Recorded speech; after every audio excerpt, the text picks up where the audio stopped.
will get started shortly.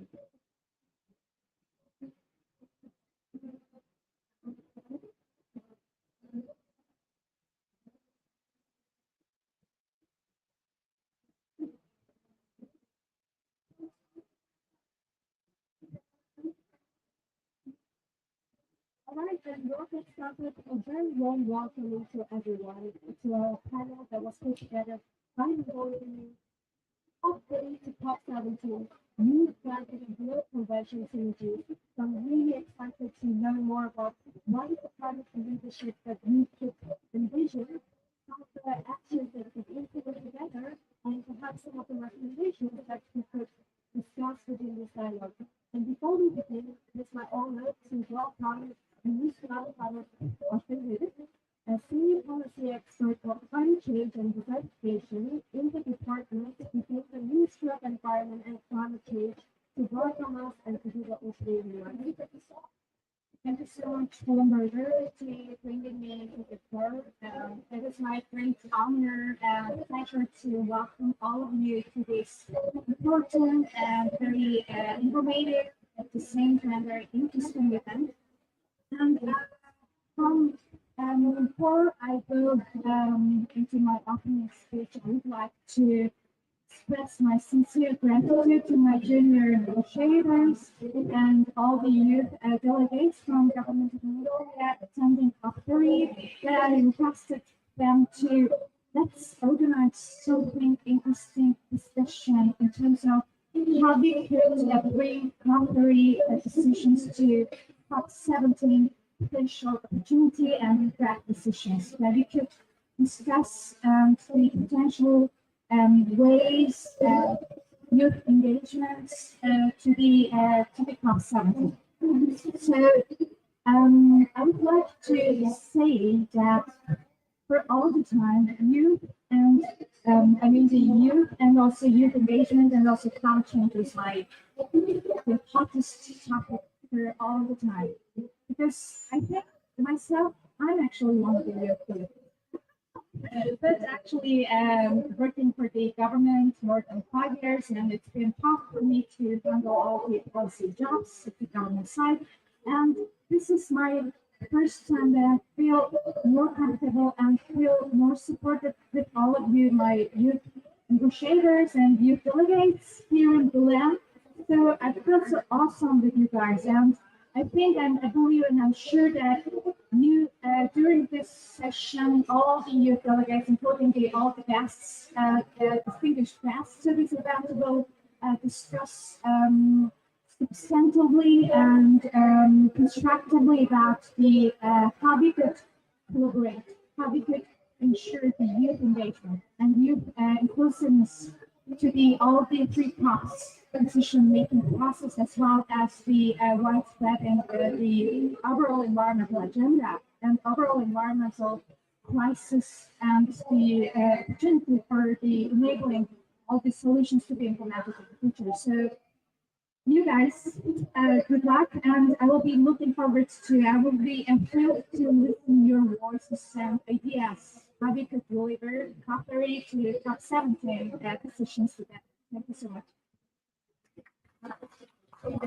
Thank you very much for giving us the motivation and also walking the talk and integrating all of us, not only as youth tokenism, but also as part of the delegation team and hopefully also part of the decision making. And so, why did we decide to put together this event from the youth perspective? We realized that it's very important for youth to be part of the discussion in Mongolia, not only because youth need to be part of the discussion, as we say a lot in this talk, but in Mongolia specifically, 60% of the youth is below the ages of 30, and the average age is 27. So if we want to advance in climate action, there is no other way. We have to involve in it. And we have a very big challenge in front of us that over 70% of our land is degraded. So we're really counting on COP17 presidency to put forward climate leadership, but also a strong implementation plan and have a very inclusive process within it. So then, I would like to introduce our panelists for today. may I invite Pritnuk of Russell, who's part of the youth delegation team at COP30 of Mongolia. Round of applause, please.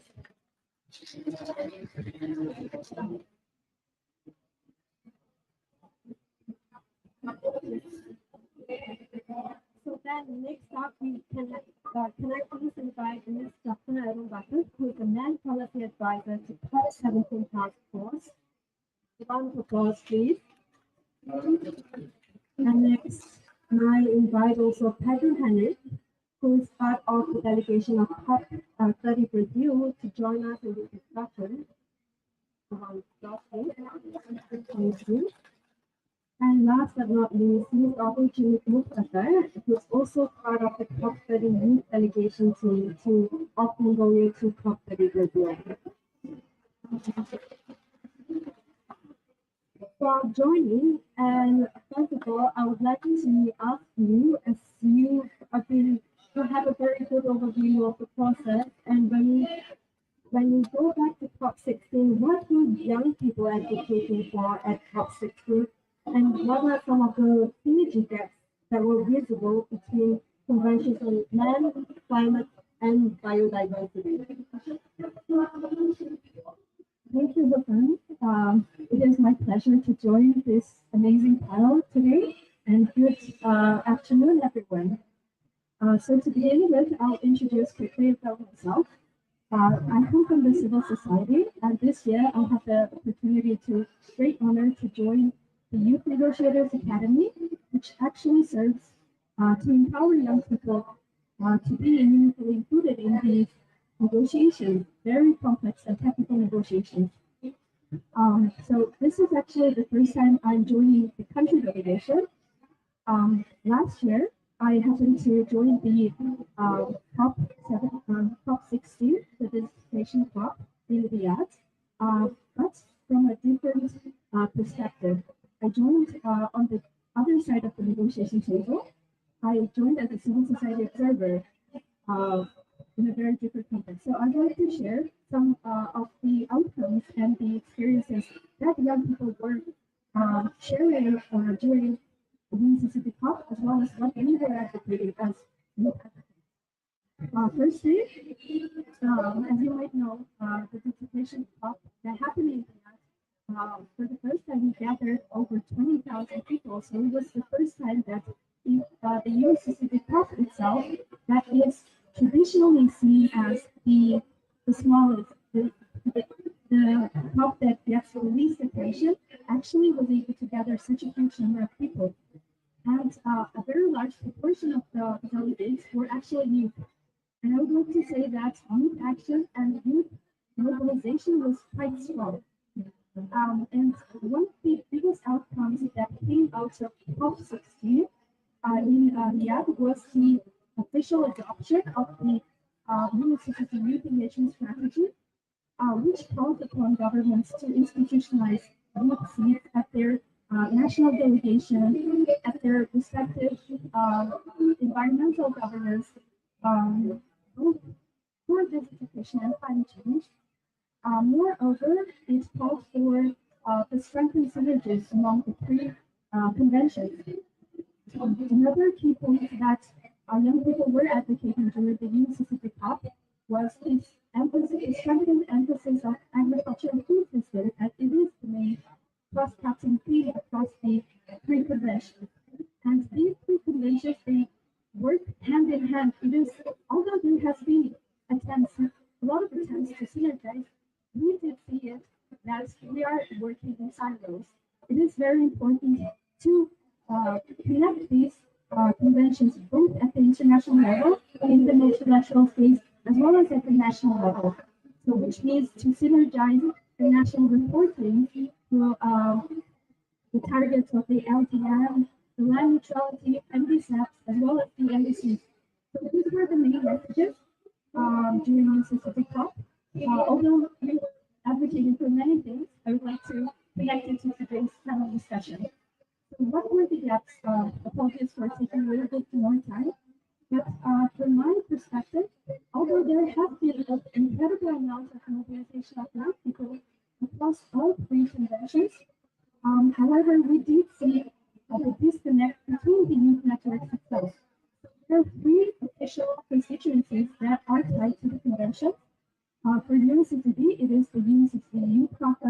For biodiversity, it is the Global Biodiversity Youth Network, and for UNFCCC for climate, it is YOUNGO. So among these three, although there is quite an action, but we are working in silos again.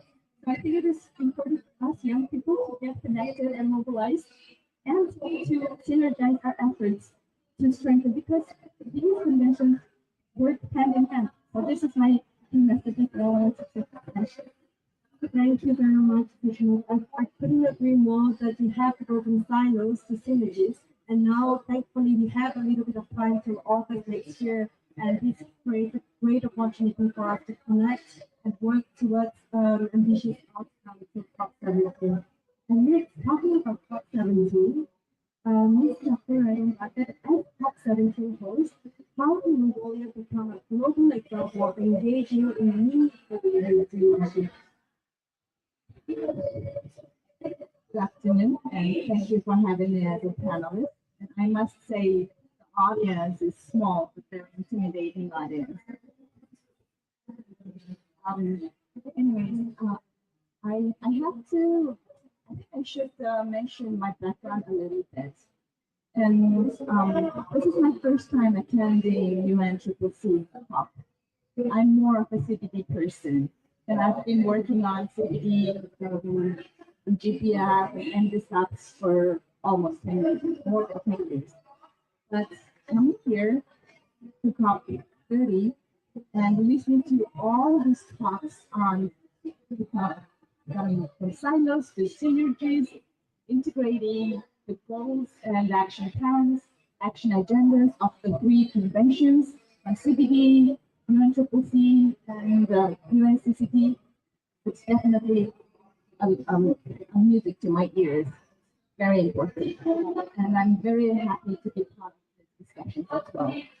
And I'm known and also supporting the UNCCD COP17 task force, and I am contracted to advise it actually. And we've been working to develop global initiatives that the government of Mongolia is planning to launch at COP17. And all these initiatives, what we are talking about is how we can ensure and make sure the synergies between all the three conventions, and also how we can make it more bankable, scalable action. It's not about only launching an initiative, but it has to be implemented as well. And to ensure a successful implementation, we have to engage all stakeholders and intergenerational decision making. So that is why I think this panel, youth driving the force from COP30 to COP17, is a very important discussion to have. And I also would like to, as a more of a CBD person, I want to highlight that 33 years ago, Mongolia, when attending the Rio Convention, the Earth Summit, Mongolia actually committed 30% of the land to be protected 33 years ago. This goal has become a global goal under the Global Biodiversity Framework 3 years ago. So just imagine, after 30 years committing, Mongolia's commitment, it has become a global goal. And I must say thank you to this visionary person who is sitting also in the audience. Thank you for that commitment. It was really visionary. And we really thankful for those visionary people. And so it shows that Mongolia has been a leader in conservation activities. And it would be also great to see Mongolia becoming a leader at UNCCC as well. And another thing, Mongolia is hosting the COP17 next year, is also proving that Mongolia is a leader in the environmental sector. And next year, in COP17, Mongolia is planning to launch 3 global initiatives. One on rangeland flagship initiative. It's all about rangeland management, knowledge transfer, effective monitoring, and MRD technologies. And the second initiative is on land and water nexus, how we can ensure integrated land and water management. And it will be a also a pivotal point for both land and water management. We really believe so. And the third initiative is also very important. It's nature-based solutions for sustainable infrastructure. So ensuring nature-based solutions integrated into in all infrastructure, it's actually another visionary for us. So coming from all the way from 1992, from New York Summit to here, we've been a very good leadership. So going back to my point of intergenerational decision making, we have to ensure more involvement and more engagement from the youth sector. As you said in your during your introduction as well, more than one third of the Mongolian population is youth. So you have to be part of the decision making and have to be as part of the implementation as well. Only that I think we can secure a safer, nature positive, and climate smart society.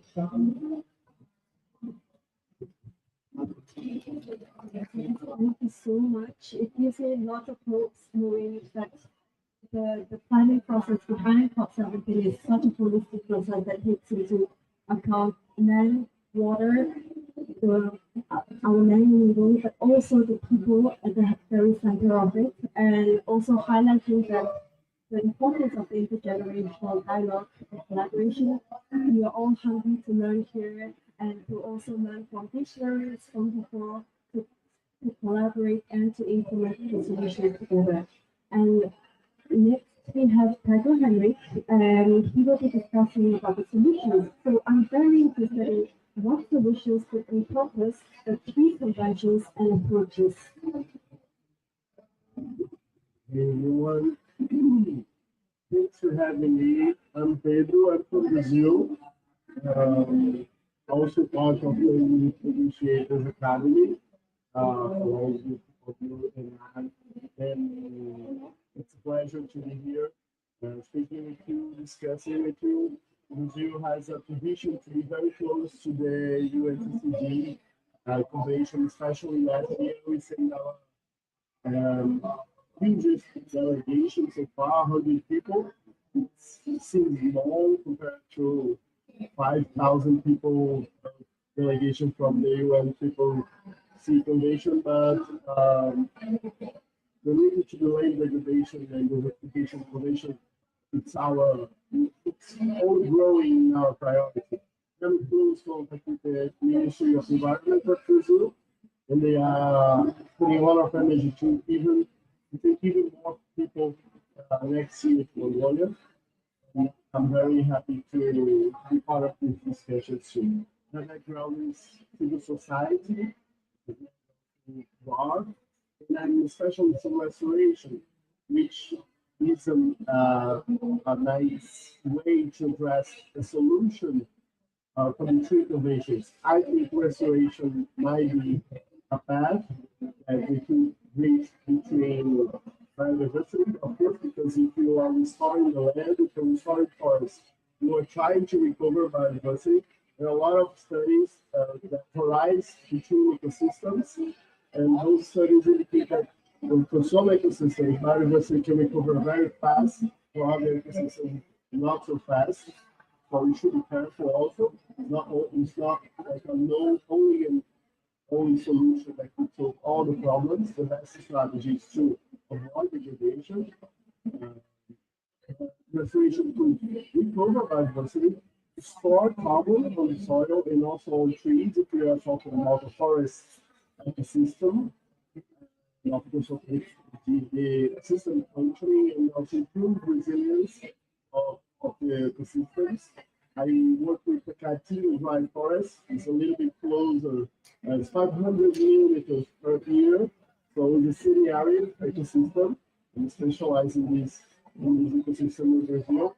And in areas that we have forest cover, we have nature preserved or recovered, the land resilience is way better, it's faster. So it's a feeding the factory to have resilience in the ecosystem. The last one is also for desertification. So my ecosystem that I want for you to picture 18% of the Brazilian territory is, has intermediate to high levels of degradation. It's related to desertification. So the number increased 10% from the last 20 years. So the degradation is increasing, and the risk of desertification is also increasing very fast. This was only a problem from Caatinga dry biome in Brazil, and now it's a problem for all biomes, including the Amazonia, which is totally incomprehensible because the Amazonia is very wet, that the borders of the Amazon already are starting to present desertification spots. So the restoration comes as a solution for biodiversity to climate, especially for desertification. In Brazil, we already have a lot of specialists, a lot of technology and resources to combat desertification, to mitigate, but also to reverse. But those strategies are not cheap, as you probably know. They are very expensive in financial resources. So we are trying to make more technology, improve this, and we have to discuss with Mongolia counterparts, sorry, to make it this happen too. Because I know this is a global challenge that we need to tackle, right? So agri restoration is a nice solution to bring all three conventions together, and they usually play a very nice role in this solution because at least in Brazil we are very engaged and we have a lot of energy to try to solve this problem. Thank you very much for highlighting some of the shortcomings that we need to be aware of, and how restoration could also be a red line from restoration to regeneration. And there's so much that we can learn from Brazil. And the struggle or the challenge of desertification is not only a Brazilian problem, it's a global challenge as well. And this highlights the importance of really working together, not only intergenerationally across countries and across industries to advance. And as the last one, you also brought up the topic of finance. And so we have to also discuss what are the finance mechanisms that are supporting these activities in making sure that this goes to the hands of the people who are helping restore it, who are helping regenerate the land. And with that, I would like to go to you, our last but not least speaker, on understanding. So, what are some of the support mechanisms we could put in place that could help youth engage more effectively in Mongolia?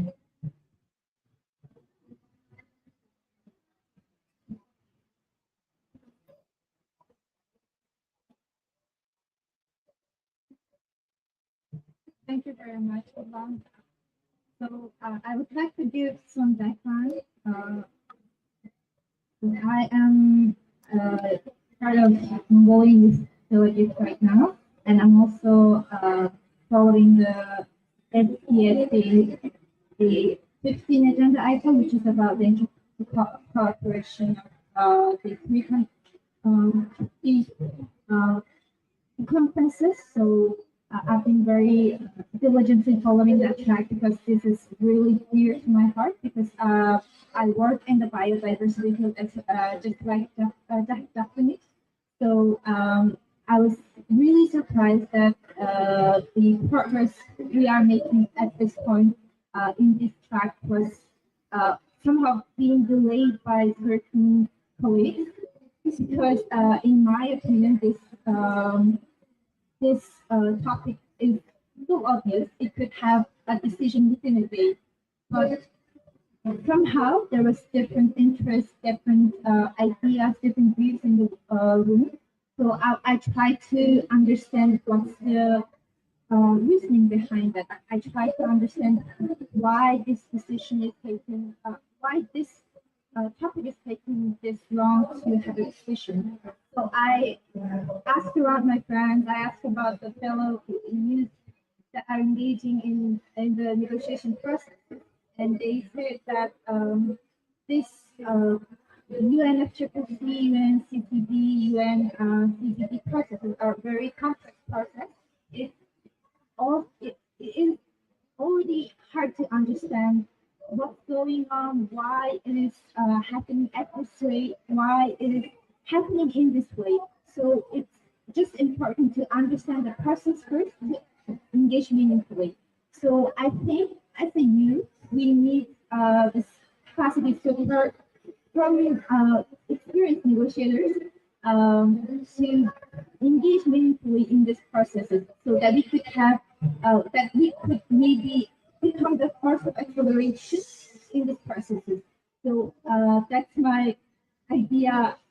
I want to put forward to Mongolian ministry as well.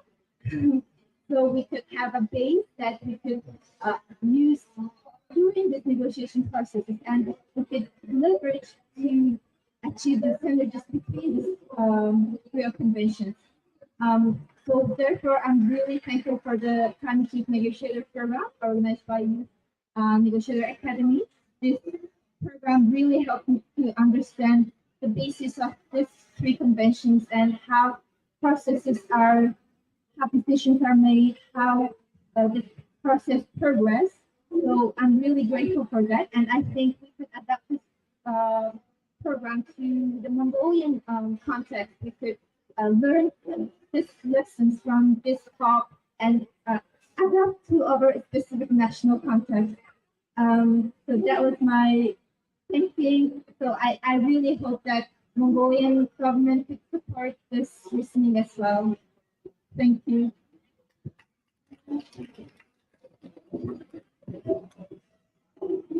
Thank you very much, Atma. Even though this is your first talk and you've learned so much till now, I'm sure everything that you've learned will have a lasting impact and support up to COP17 and beyond.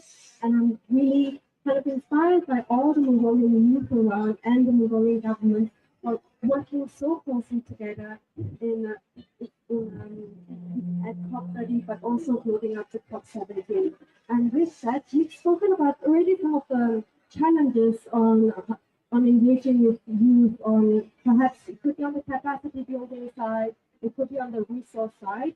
So in my last kind of open Q&A with the panel, I would like to ask you, what are some of the mechanisms that prevent you from being engaged in these meaningful conversations, or what are the mechanisms that exist that support you? Do you know of any? Could you share with us? I could start with this question. So I would like to reflect on what my colleague has said of now. It has beautifully mentioned that the negotiations themselves are incredibly complex and technical. Let alone for you, I think that for a person who is stepping into this space for the first time, it could be really, really challenging. So I would like to emphasize on her message that capacity is key. This is the first step. And also wanted to include that probably this is not only towards young people, but also institutions that are trying to engage young people. So I would like to also call upon our government as well to increase the capacity building opportunities, especially in the lead up of the UNCCD COP16 that is being hosted by Mongolia. And another point I wanted to mention, reflecting on your question of any initiatives that might be already on ground that are trying to do. So I would like to mention the program that already three of us are part of, which is the Youth Negotiators Academy. It is an amazing initiative that has started by youth champions such as Mary Claire and Dana, with the sole purpose of integrating youth perspectives into the real negotiation spaces. And one of the biggest breakthroughs was in 2023, in the lead up for the Riyadh COP, they have launched a program called the Land Negotiators Program, which is specifically dedicated for UNCCD negotiation.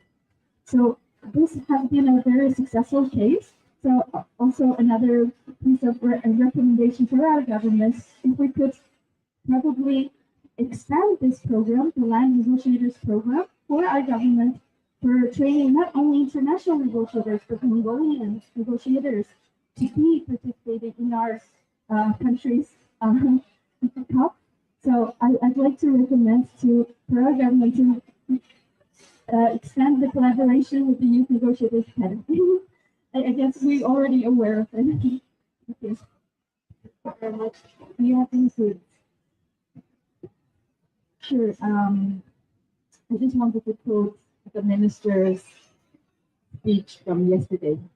He said that during one of the synergy sessions, he said that we don't have three planets for the three COPs. We have only one planet, so ensuring synergy is the only way forward. So I think from talk about from silos to synergies, like a discussion every pavilion by everyone. But just to ensure it, as I mentioned earlier, youth engagement is very important. And I cannot speak for the government. I'm just an advisor, but we are planning to have series of events and series of discussions engaging the youth, especially in developing the three initiatives that we are planning to launch at COP30. And also, there's also discussion on preparing youth negotiators specifically for this COP17. But it's all at the discussion level at the moment. And another thing is that we also in a discussion of preparing not only the negotiators in English, but also in Mongolian language, so that we can spread the leadership, to spread the global targets to everyone, every citizen in Mongolia. Thank you. And maybe Jonathan can add on.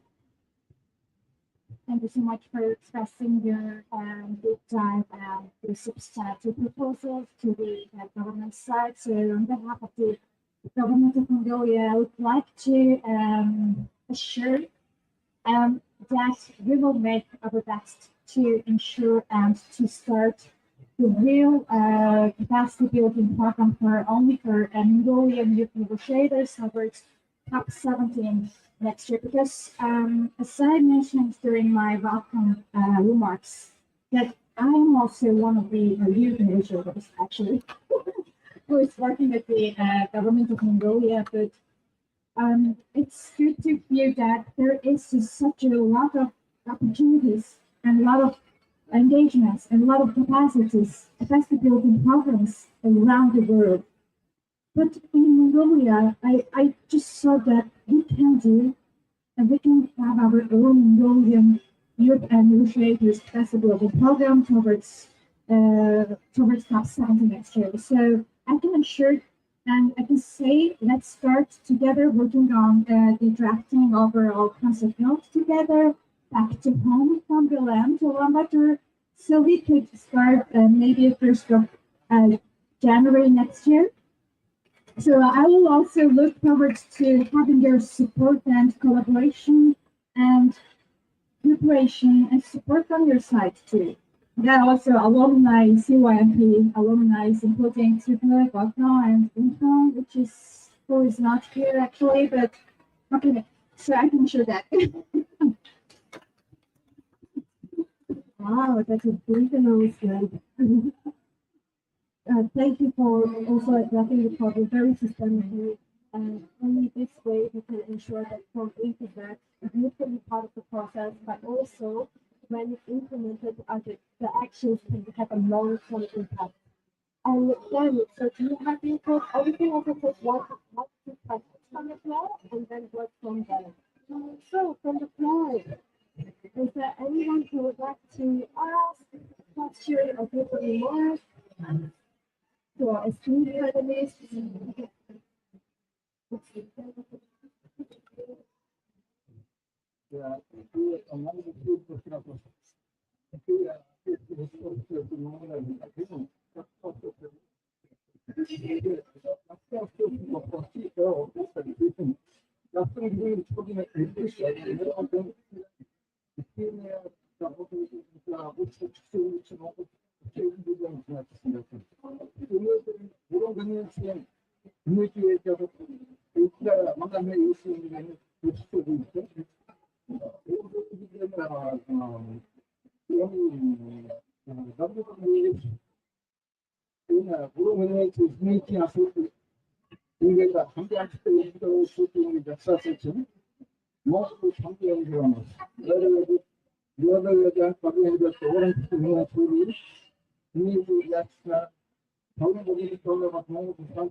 So, as we mentioned earlier, 30 by 30 target was actually initiated by Mongolia 33 years ago in Rio during Earth Summit.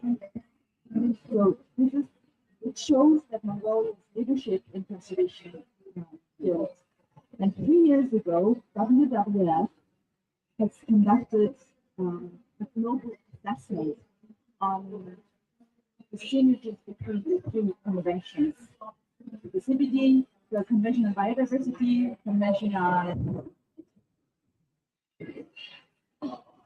Triple C, and Convention on Combat Desertification. So Mongolia, according to that assessment, Mongolia was the only country, the only country that has surpassed all the implementation of the three convention targets, and Mongolia is the only country that is ensuring the synergies between the two conventions. So another example that Mongolia is leading. Dr. Zunda asked actually that Mongolian administrators really addressing this experience and also this relationship community activity and sustainability, right? So the visual and communication currently the negotiation on the subside and something is just under discussion dedicated either informal note or either draft decision. But we have prepared, together with my junior negotiators, we have prepared the draft information to be delivered to the informal consultation to be held at 5 to 6 p.m. today. So we're gonna definitely include this example and this Mongolian experience and Mongolian leadership, how we have been ensuring a synergy on the ground to our draft information. It will be a great pleasure to mention and highlight our Mongolian good example. Thank you so much. Thank you very much. We have time for just one more question before we do the closing remarks and wrap up panel discussion. We have a question from the floor. In this case, you have an input. It's only on the discussion from the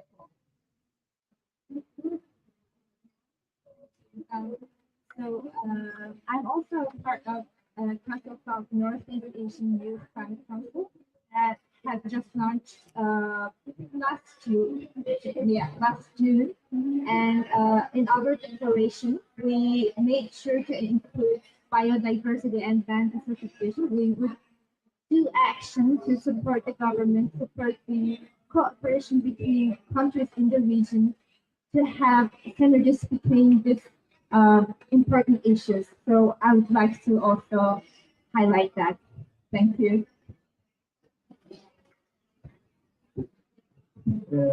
Just to add, maybe it's complementary. I know nothing about how Mongolia is treating and dealing and embracing youth because I'm not part of your internal business, but it's quite interesting to see the things that you all mentioned. It's very similar to we have in Brazil, as we have in Brazil.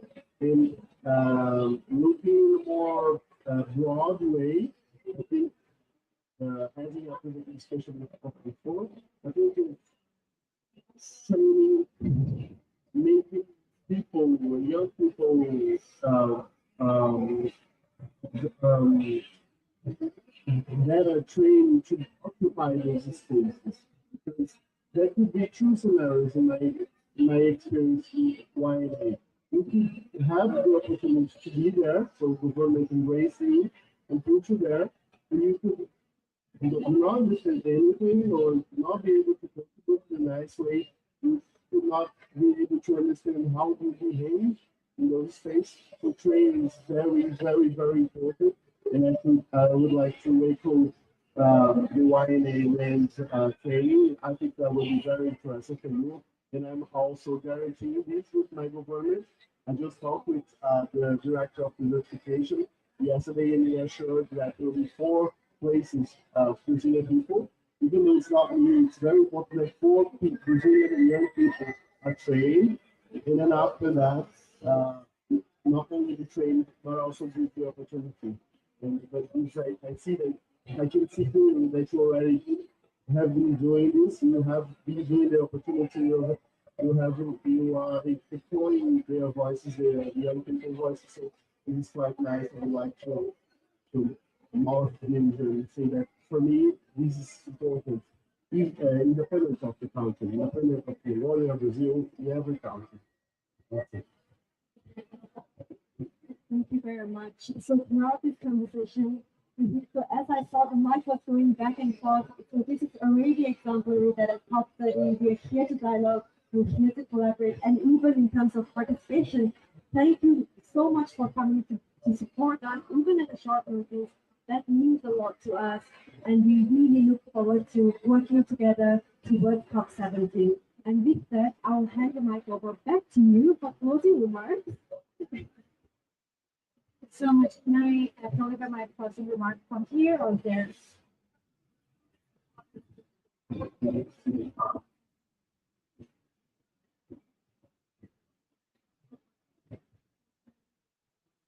So, as concluding today's session, we're on a very tight frame of time that we had prepared from yesterday. I think this event was very informative that we could continue on the ground, back to Yugi and back to your city and back to your countries together. And as I can see, one concrete point that I can conclude this event, that is, let's unify the efforts together. Let's unify the efforts to raising engagement with the youth generation and strengthening that the intergenerational connection, right? We do have old negotiators, we do have skilled negotiators in every single country. But as we are new negotiators, we need to strengthen the intergenerational connection between the old negotiators, between the youth negotiators, all together with the national level, and all together with the regional level, and all together with the international level. And I can see the real result from this COP30 event, because this is my fifth the COP, and last year's Riyadh COP and last year's COP16 in Cali was my first time COP for the CBD and UNCCD that I saw the real connection and real dynamics between this climate change, biodiversity, and desertification.